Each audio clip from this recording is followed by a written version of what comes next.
Students, हम लोग पढ़ना शुरू कर रहे हैं और आज सिलेबस का चैप्टर का पहला इंपॉर्टेंट टॉपिक हम लोग आज डिस्कस करेंगे। पहले हम लोग टॉपिक पढ़ते हैं और फिर देखते हैं कि पेपर में ये टॉपिक किस तरीके से पूछा जा सकता है। स्टूडेंट, जिस टॉपिक को आज हम लोग पढ़ेंगे उसका टाइटल है मोमेंटम। देखिए, मोमेंटम कहते किसको हो? फर्ज करो एक बॉडी जो है वो मोशन में है। Suppose this body is moving like this. ये बॉडी जो है वो मोशन में है, जैसे फैन है, रोटेट कर रहा है, एयर ब्लो करता है, मोशन में है। अगर मैं आपसे पूछूं कि बताइए बॉडी की मोशन कितनी है, तो क्वेश्चन ही क्लियर नहीं होता है कि सर ने क्या पूछा, इसे मुझे क्या बताना है। मैंने पूछा बॉडी की मोशंस कितनी है। अब यही क्लियर नहीं हो रहा कि इस पर सवाल क्या, बताना क्या है मुझे। और से सुनिएगा, किसी भी बॉडी की जो मोशन है ना वो दो चीजों पे डिपेंड कर रही होती है। बॉडी की मोशन दो चीजों पे डिपेंड करती है। नंबर एक बॉडी के मास पे, एक बॉडी के मास पे। नंबर टू बॉडी की वेलोसिटी पर, यानी बॉडी की जो मोशन है इन टू फिजिकल क्वांटिटी पर डिपेंड कर रही होती है। एक बॉडी के मास पे और दूसरा बॉडी की वेलोसिटी पर। और जब इन दोनों को मल्टीप्लाई करते हैं तो क्वांटिटी ऑफ मोशन मिल जाता है। क्या मिल जाता है? Quantity of motion. Quantity of motion मिल जाता है। और इस क्वांटिटी ऑफ मोशंस को हम लोग एक वर्ड असाइन कर देते हैं और उस वर्ड को कहते हैं मोमेंटम। मोमेंटम। तो मोमेंटम का मतलब एक तो ये हो गया, एक डेफिनेशन जो हो गई वो ये। और से सुनिएगा, पहली definition, momentum is the quantity of motion. Quantity of motion is called momentum. Quantity of motion is called momentum. पहली डेफिनेशन। दूसरी definition, product of mass of a body and its velocity is called momentum. Product of mass of a body and its velocity is called momentum. ये दूसरी definition है। Momentum को P से लिखते हो, capital P से। ये मोमेंटम का फॉर्मूला बन गया। इसका यूनिट देखिएगा, मास का यूनिट kg, मास का यूनिट kg, वेलोसिटी का यूनिट मीटर पर सेकेंड। तो मुझे एक तो यूनिट ये बन गया kg मीटर पर सेकेंड। इसका एक और यूनिट भी यूज करते हैं, वो भी देखिएगा। ये है kg मीटर पर second, as it is copy किया। इसको सेकेंड से डिवाइड मल्टीप्लाई कीजिए और उसके बाद जरा इसको अरेंज कीजिए। kg मीटर सेकंड, सेकंड से मल्टीप्लाई हुआ, सेकंड स्क्वायर, ये second as it is copy किया। kg मीटर पर सेकंड स्क्वायर, ये इक्वल होता है न्यूटन के, और ये सेकंड एज इट इज। तो मोमेंटम का ये दूसरा यूनिट आ गया, न्यूटन सेकंड। मोमेंटम का एक यूनिट इस्तेमाल होता है kg मीटर पर सेकंड और दूसरा यूनिट इस्तेमाल करते हैं न्यूटन सेकंड। ये दो यूनिट इसके इस्तेमाल होते हैं। ठीक, अब गौर से सुनिएगा। मोमेंटम के इस कॉन्सेप्ट को यूज करना है और इससे रिलेटेड हम लोग एक इंपॉर्टेंट टॉपिक, इंपॉर्टेंट सेगमेंट पढ़ेंगे जिसे कहते हैं law of conservation. Law of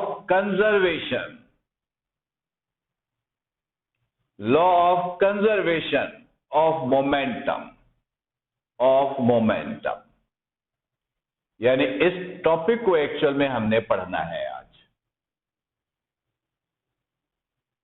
students, law of conservation of momentum का स्टेटमेंट क्या है, कैसे स्टेट करते हैं, ये हम बाद में देखते हैं। पहले एक छोटा सा एग्जाम्पल देखिएगा और अच्छी तरह समझिएगा।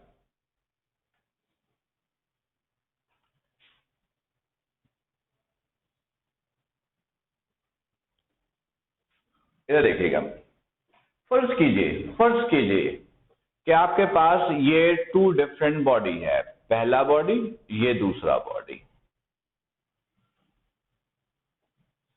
इस बॉडी का मास m1, इस बॉडी का मास m2, दोनों बॉडी का मास डिफरेंट है। फर्ज कीजिए ये दोनों बॉडी मोशन में है। मोशन का मतलब वेलोसिटी होगी। इसकी वेलोसिटी ले लीजिए u1, इसकी वेलोसिटी ले लीजिए u2। आपने अज्यूम किया कि you have two different bodies m1 and m2 which are moving with velocities u1 and u2 respectively. Clear? फिर फर्ज कीजिए कि इन दोनों बॉडी का आपस में कोलिजन हो जाता है। ये दोनों बॉडी आपस में कोलाइड कर जाती हैं, ये कोलिजन हो गया, ये कोलिजन हो गया। इन दोनों बॉडी का आपस में कोलिजन हो गया। अब अगर इन दोनों बॉडी का आपस में कोलिजन हो गया, ये कोलिजन हो गया है, तो बताइए ये कि क्या कोलिजन के बाद बॉडी का मास चेंज हो जाएगा? Answer is no.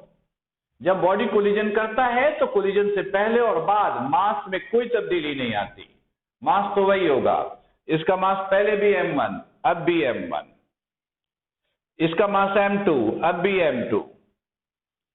अलबत्ता वेलोसिटी क्या हो जाएगी? चेंज। इसकी वेलोसिटी ले लीजिए v1 और इसकी वेलोसिटी ले लीजिए v2। अब गौर से सुनिएगा,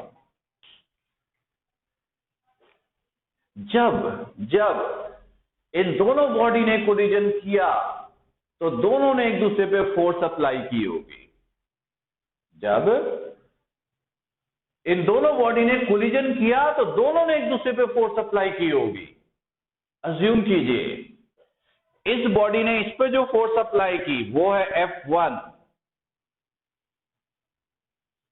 इस बॉडी ने इस पे जो फोर्स अप्लाई की है वो है F2।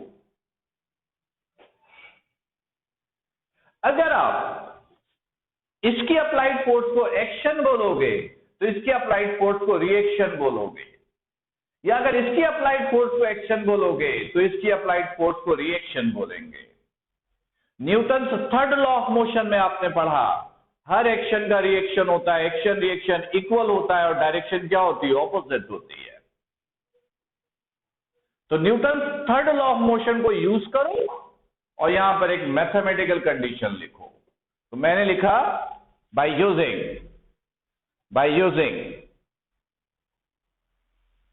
न्यूटन्स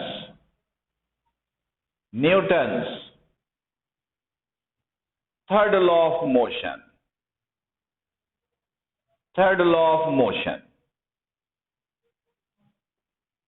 ये एक्शन तो ये रिएक्शन, यानी F1 बराबर हो गया किसके? F2 के।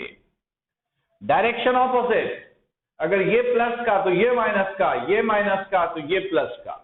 ये आपकी मर्जी है, आप जिस तरह चाहो ले लो। ये प्लस, ये माइनस, ये माइनस, ये प्लस, वो आपकी मर्जी है।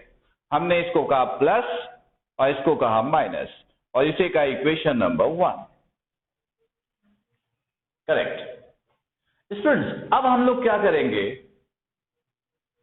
इस डायग्राम से F1 और F2 की वैल्यू निकालेंगे और यहां सब्स्टिट्यूट करेंगे। तो F1 F2 निकालने के लिए कोई फॉर्मूला भी होना चाहिए हमारे पास। तो पहले मैं आपको एक फॉर्मूला बना के दे रहा हूं, गौर से देखिएगा। हमने लिखा as we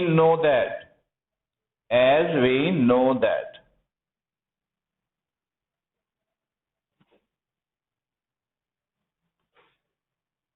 F इक्वल होता है ma के। ये आपने newton second law of motion में स्टडी किया। F is equal to m, a की जगह लिख सकते हो vf माइनस vi ओवर t। ये a मालूम करने का फॉर्मूला है। मल्टीप्लाई कर दो, ब्रैकेट ओपन कर दो, इसके कुछ नीचे नहीं, कुछ नहीं है तो 1 है। ये मल्टीप्लाई किया, F is equal to M V F से मल्टीप्लाई हुआ तो M V F minus M इससे मल्टीप्लाई हुआ तो ये हो गया एम वी आई, टी 1 से मल्टीप्लाई हुआ तो ये हो गया टी। अब गौर से देखिएगा, F is equal to mass into velocity. Mass into velocity को क्या कहते हैं? मोमेंटम। मास इंटू वेलोसिटी को क्या कहते हैं? मोमेंटम। ये फाइनल वेलोसिटी है तो इसको क्या कहोगे? Final momentum. मास इंटू वेलोसिटी मोमेंटम, वेलोसिटी कौन सी है? फाइनल, तो ये कौन सा मोमेंटम होगा? फाइनल। मोमेंटम को लिखते हैं P से, फाइनल के लिए F लगाया, PF। फिर minus mass into velocity momentum, velocity कौन सी? इनिशियल, तो ये मोमेंटम कौन सा हुआ? इनिशियल। तो इसको आप ऐसे लिखोगे PI, ये T एज इट इज। अब इसको आप क्या रीड करोगे? Final momentum minus initial momentum, this become change in momentum. Change in momentum, तो इसको आप ऐसे लिखोगे F is equal to change in momentum, change in momentum over time. Students याद रखिएगा, आज से पहले आपके पास फोर्स मालूम करने का एक फॉर्मूला था सिर्फ, F is equal to M में। आज के बाद आपके पास फोर्स मालूम करने के दो फॉर्मूले हैं, एक F is equal to M में और एक F is equal to change momentum over time. ये फॉर्मूला यूज करके हम लोग F1 और F2 की वैल्यू निकालेंगे। कैसे? जरा देखिएगा। इसमें सबसे पहले तो एक काम कीजिए, इन चारों बॉडी का इंडिविजुअल मोमेंटम निकाल लीजिए, अपना अपना मोमेंटम निकाल लीजिए। मोमेंटम क्या होता है? मास इंटू वेलोसिटी। तो इसका मोमेंटम क्या हो जाएगा? m1 u1 मास इंटू वेलोसिटी, m1 u1। इसका मोमेंटम कितना हो जाएगा? m2 u2। इसका मोमेंटम कितना हो जाएगा? m1 v1। इसका मोमेंटम कितना हो जाएगा? m2 v2। यह हमने सबसे पहले इंडिविजुअल मोमेंटम निकाल दिया। अब गौर से देखिएगा, नाउ अब हम लोग F1 निकालने जा रहे हैं। चेंज इन मोमेंटम, F1 इसकी फोर्स है, इसका इनिशियल मोमेंटम ये है और इसका फाइनल मोमेंटम ये है। इसका इनिशियल मोमेंटम ये, इसका फाइनल मोमेंटम ये। तो चेंज मोमेंटम कैसे निकलेगा? Final momentum minus initial momentum, final momentum minus initial momentum, final minus initial. तो यहां पे लिखोगे m1 v1 minus m1 u1 t time, time को t ले लो, ये F1 की वैल्यू है। इसी तरह F2 निकालो, F2 is equal to change in momentum. F2 इसकी अप्लाइड फोर्स है, इसका इनिशियल मोमेंटम ये, फाइनल ये। Change momentum this minus this, तो इसको ऐसे लिखोगे m2 v2 minus m2 u2 minus m2 u2। Time को t रहने दीजिए, ये F1 F2 की वैल्यू है। इस F1 F2 की वैल्यू को इक्वेशन 1 में सब्स्टिट्यूट कर दीजिए। आपने कहा put the value of F1 and F2 in equation 1, देखिएगा, प्लस F1 की जगह F1 की value M1 V1 minus M1 U1 divided by T equal to minus F2 की value M2 V2 minus M2 U2 divided by T। ये हमने इन दोनों की value put कर दी, F1 और F2 की। T से T कैंसिल, ब्रैकेट ओपन कीजिए, प्लस से मल्टीप्लाई करने पर कोई फर्क नहीं पड़ेगा। M1 V1 minus M1 U1 equal to, या माइनस से मल्टीप्लाई कीजिए, माइनस से मल्टीप्लाई करने पे ये साइन चेंज हो जाएंगे, minus M2 V2 minus minus plus M2 U2। अब एक काम कीजिए, अरेंज कीजिए, माइनस वाले को दूसरी तरफ शिफ्ट करके प्लस बनाइए, ऐसे M1 V1 ये माइनस का इस तरफ आकर प्लस का, M2 V2 इक्वल टू ये माइनस का इस तरफ आकर प्लस का, M1 U1 plus M2 U2। Clear? अब गौर से सुनिएगा स्टूडेंट्स, एक वर्ड इस्तेमाल करते हैं हम लोग, इस्तेमाल करते हैं टोटल। टोटल का मतलब होता है, मैथमेटिकल मतलब होता है प्लस। टोटल का क्या मतलब होता है? प्लस। टोटल का मतलब प्लस। अब गौर से देखिएगा,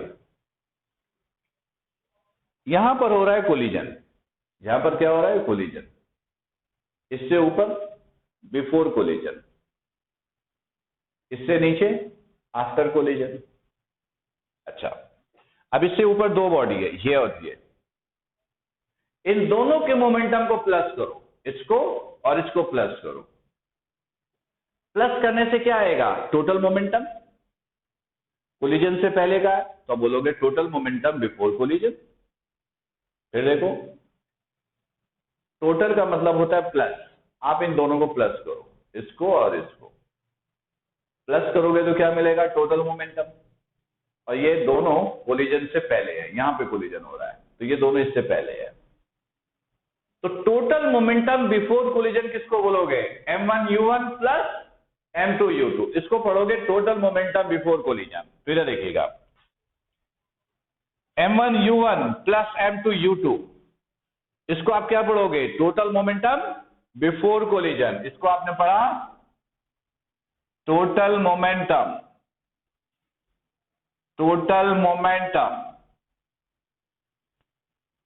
बिफोर कोलिजन।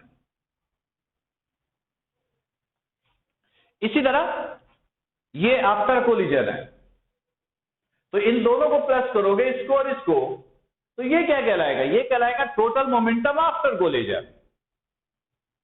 ये कोलिजन के बाद है, इन दोनों को प्लस करोगे तो क्या कहलाएगा? Total momentum after collision. यानी M1 V1 plus M2 V2 is called total momentum after collision. तो इसको आपने कहा, इधर देखिएगा, M1 V1 plus M2 V2, इसको आप बोलोगे टोटल मोमेंटम आफ्टर कोलिजन। तो इसकी जगह मैंने लिखा टोटल मोमेंटम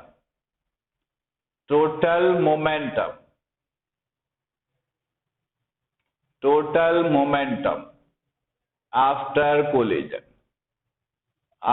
कोलिजन। क्लियर? तो देखिएगा, ये दोनों आपस में क्या हो गया? इक्वल हो गया। ये अब आपको क्लियर नजर आ रहा होगा। टोटल मोमेंटम बिफोर कोलिजन बराबर हो गया टोटल मोमेंटम आफ्टर कोलिजन। अब गौर से मेरी बात सुनिएगा, जब यहां पर दोनों बॉडी ने कोलिजन किया तो यहाँ फ्रिक्शन भी होगा, फ्रिक्शन सरफेस पे होता है, फ्रिक्शन भी होगा। क्या आपने कंसीडर किया? नहीं। ग्रेविटी की फोर्स होगी, आपने कंसीडर किया? नहीं। एयर प्रेशर होगा, आपने कंसीडर किया? नहीं। तो आपने कंसीडर क्या किया? आपने कंसीडर सिर्फ ये किया कि इन दोनों ने एक दूसरे पर कितनी फोर्स लगाई। बॉडी की अप्लाइड फोर्स को आपने कंसीडर किया, अदर ऑल फोर्सेस आपने क्या कर दी? इग्नोर कर दी। और से सुनिएगा, ऐसा सिस्टम जिसमें बॉडी की अप्लाइड फोर्स कंसीडर हो, अदर फोर्सेस इग्नोर कर दो, ऐसे सिस्टम को कहते हैं isolated system. In an isolated system, applied forces of each body will be considered and other forces are negligible। यहां पर आपने यही किया, बॉडी की अप्लाइड फोर्स कंसीडर की, लेकिन अदर फोर्सेस आपने क्या कर दी? इग्नोर कर दी। ऐसे सिस्टम को कहते हैं आइसोलेटेड सिस्टम। तो अब देखिएगा इसको कैसे पढ़ोगे, इसको कैसे पढ़ोगे, इसको और से देखिएगा। इन an isolated system, in an isolated system, when two bodies collide to each other, then their total momentum before collision always be equal to their total momentum after collision. This statement is called law of conservation of momentum। इसे आप law of conservation of linear momentum भी बोल सकते हो। Law of conservation of linear momentum या law of conservation of momentum, दोनों का मतलब एक ही है। स्टूडेंट्स आप लोग 1 मिनट वेट करेंगे।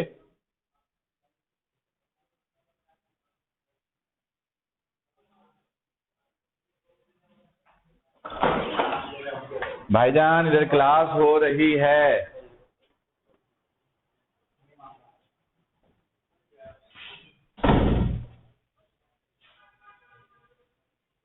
जी स्टूडेंट, तो इसे कहते हैं law of conservation of linear momentum या law of conservation of momentum. अच्छा, इसका एक स्टेटमेंट और भी है, गौर से सुनिएगा। स्टूडेंट, आपने अभी अभी प्रूफ किया कि कोलिजन से पहले का मोमेंटम और कोलिजन के बाद का मोमेंटम बराबर है।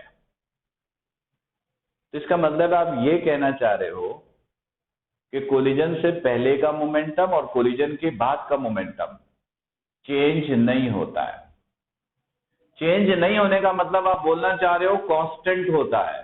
कोलिजन से पहले और कोलिजन के बाद का मोमेंटम कांस्टेंट है। कांस्टेंट के लिए वर्ड इस्तेमाल होता है कंजर्व्ड का, कंजर्व्ड। मैं फिर रिपीट कर रहा हूं। आपने बोला before collision after collision momentum बराबर है, यानी आप कहना चाह रहे हो कोलिजन से पहले और कोलिजन के बाद मोमेंटम चेंज नहीं होगा। चेंज नहीं होने का मतलब है कांस्टेंट होगा। कांस्टेंट के लिए वर्ड इस्तेमाल करते कंजर्व। क्या इस्तेमाल करते? कंजर्व। तो इस स्टेटमेंट को ऐसे भी बोल सकते हो, in an isolated system, in an isolated system the total momentum always be conserve. This statement is called law of conservation of linear momentum और law of conservation of momentum. मतलब ये जो स्टेटमेंट लिखा है आप कहोगे which is called law of conservation of linear momentum. तो student आप गौर से सुनिएगा, ये पेपर में कैसे पूछा जाता है। पेपर में ये शॉर्ट क्वेश्चन में पूछा जाता है 4 नंबर के लिए। हम पूछेंगे state and prove law of conservation of linear momentum. State and prove law of conservation of linear momentum. तो सवाल जब ये किया जाएगा तो आप इसको पूरा ऊपर से कंसिडरेशन देंगे, स्टेटमेंट देंगे जो आपको ग्रुप पे अभी आप स्टूडेंट आपको ये इन्फॉर्म कर दूं कि कोचिंग वाले आपको नोट्स इशू करना शुरू कर दिया है, तो आप पहली प्रेफरेंस में हेड ऑफिस से, जहां पर आपने एडमिशन लिया होगा रिसेप्शन प्लेस पर, वहां से आप नोट्स रिसीव कर सकते हैं। एज सुन एज नोट्स को रिसीव कीजिए, ताकि जिन चैप्टर्स को, जिन टॉपिक्स को आपने पढ़ लिया है, उनके असाइनमेंट सॉल्व करना शुरू कर दें। Thank you. हाँ, तो मैं ये कह रहा था कि ऊपर पहले कंसिडरेशन दोगे, फिर स्टेटमेंट दोगे, फिर ये सारा कुछ, और ये पूरा एंड तक करोगे तो आपको 4 नंबर मिलेंगे। तो स्टूडेंट्स, आज के लेक्चर से किसी के पास कोई सवाल है तो पहले सवाल कर लो। कोई कंफ्यूजन है, कोई सवाल है, कुछ पूछना है तो पूछ सकते हो जी। सवाल करने से पहले अपना कैमरा जरूर ऑन कीजिएगा, ताकि मुझे पता हो कि मुझसे मुखातिब कौन है।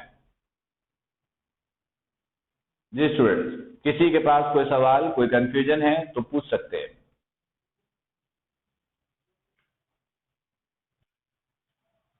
एक मिनट एक मिनट एक मिनट एक मिनट। हाँ बोलो बेटा, अम्माद खान।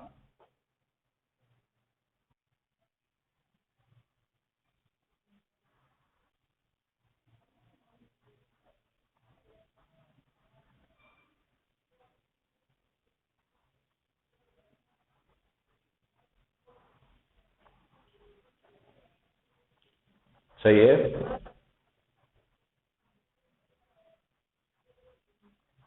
जी जी, नहीं नहीं, ये भी आप इस्तेमाल कर सकते हो। पहले ए निकालकर फिर ये इस्तेमाल कर सकते हो, डायरेक्ट भी कर सकते हो, इनडायरेक्ट भी कर सकते हो। दोनों ऑप्शन आपके पास है। ठीक है ठीक है ठीक है, ओके। और किसी के पास कोई सवाल? बेटा आप चाहें तो कैमरा बंद कर सकते हैं। जी बेटा, बिल्कुल डायग्राम बनानी पड़ेंगी। डायग्राम नहीं बनाओगे तो 4 मार्क्स में से 1.5 मार्क्स या 1 मार्क्स माइनस हो जाएंगे।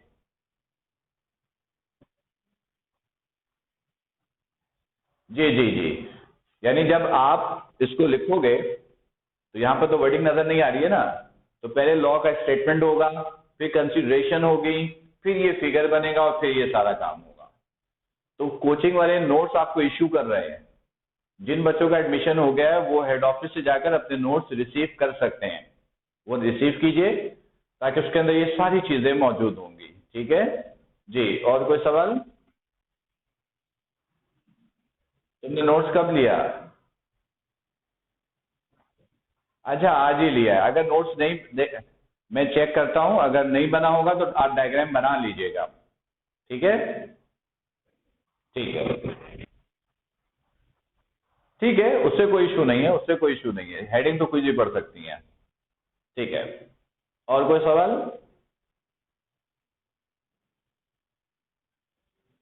स्टूडेंट, और कोई सवाल नहीं है तो फिर आज का लेक्चर हम लोग यहीं पे स्टॉप करेंगे। आप सब अपना बड़ा ख्याल रखिएगा। अस्सलामु अलैकुम।